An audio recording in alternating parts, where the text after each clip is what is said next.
All right. So saying, unlike other primroses, which I automatically think of Hunger Games, but unlike other primroses, self-mating primroses do not need to rely on insects for pollution. Makes sense. They're like, hey, they just handle it themselves. In many years, insect pollinators are scarce.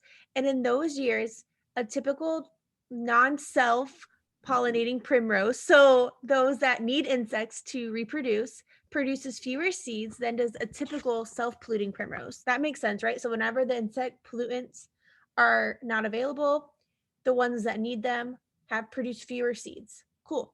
In other years, seed production is approximately equal. Okay. The self-pollinating primroses have the advantage of higher average seed production.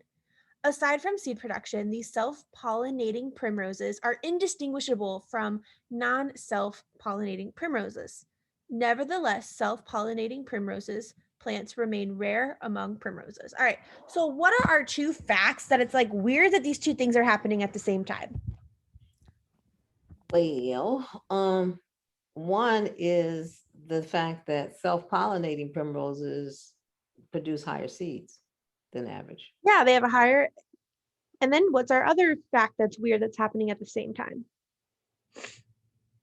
Seed production in other years is approximately equal. I think that fact fits into what Giovanna said. Oh, okay. Like, because they're equal in those other years, they have the advantage overall because either they're equal or they have the advantage. So overall, they have the advantage. And then the other thing but really you can't tell them apart.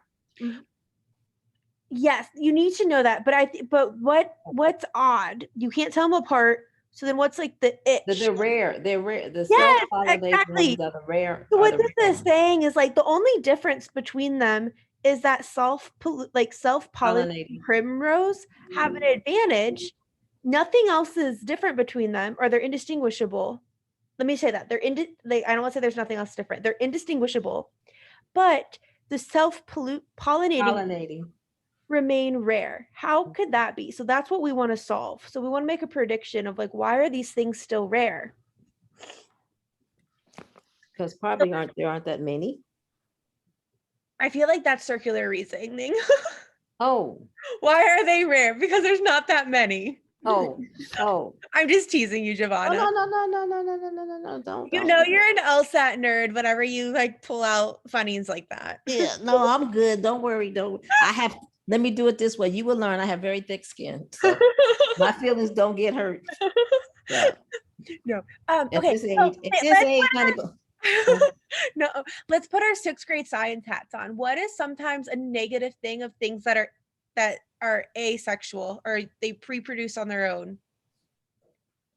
See, you were a science kid. I hated science. Okay. Oh, I was not a science kid, but I do know that. Hold on. Even though you went back to 6th grade. 6th grade science. Here we go. Okay. Yes. All right. So let's think. Okay. Why is incest bad?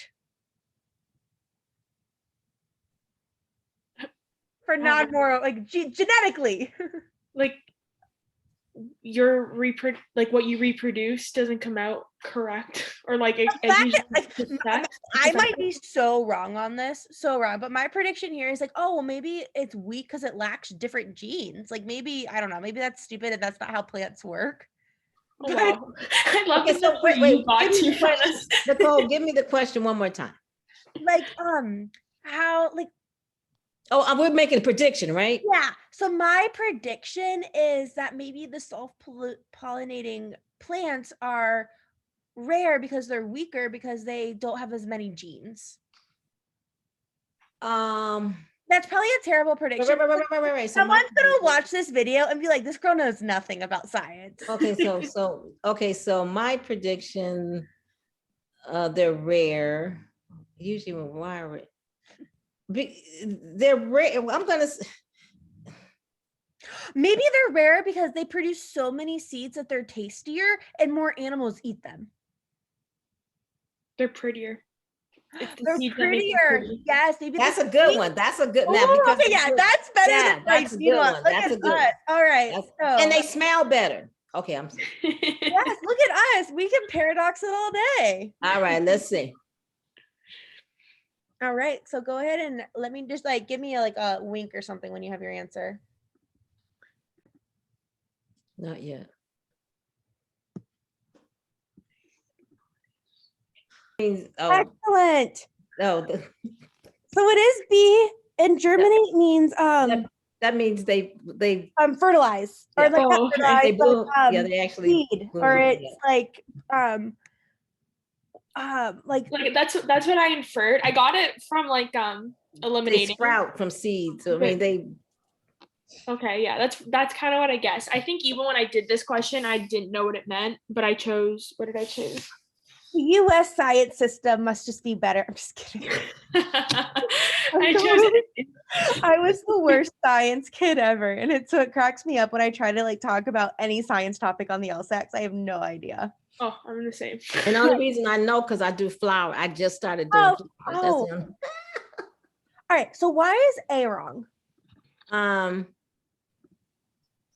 Because we have to tell the question is what sets them apart from the non-self-pollinating, I mean the regular. This roses. doesn't give us any new information that helps Right. differentiate between the two. Right. So that was a really easy one to cross off. Mm-hmm. And then C said self-pollinating primroses that are located in areas with few insects produce no fewer seeds than do cool. So we're comparing self-pollinating primroses to self-pollinating primroses. That doesn't Mhm. help us at all. Mm-hmm. We need to compare the two different kinds. Self versus, yeah. So I thought C was really easy to cross off. D said many primroses are located in areas in which the soil conditions that are optimal for seed germination are not present. Once And they again, don't not need it. differentiating between the two. So this doesn't Right, help us right. explain why It just has many, yeah. and this could But be, it didn't compare. it doesn't compare them, and this could be true for both of them. So like even if they both are in sucky conditions, that doesn't explain why the one that at least is a little bit better isn't a little bit more popular. Mhm. So it's not D. And then E says self-pollinating primroses can be assisted by insects during pollination. Like once again, doesn't compare the two. Mhm. It's like cool. Like the ones that are doing it themselves can help, but don't require it. And it's like, okay, then why are they rare? Mm-hmm, mm-hmm. So then E was wrong. The answer is B.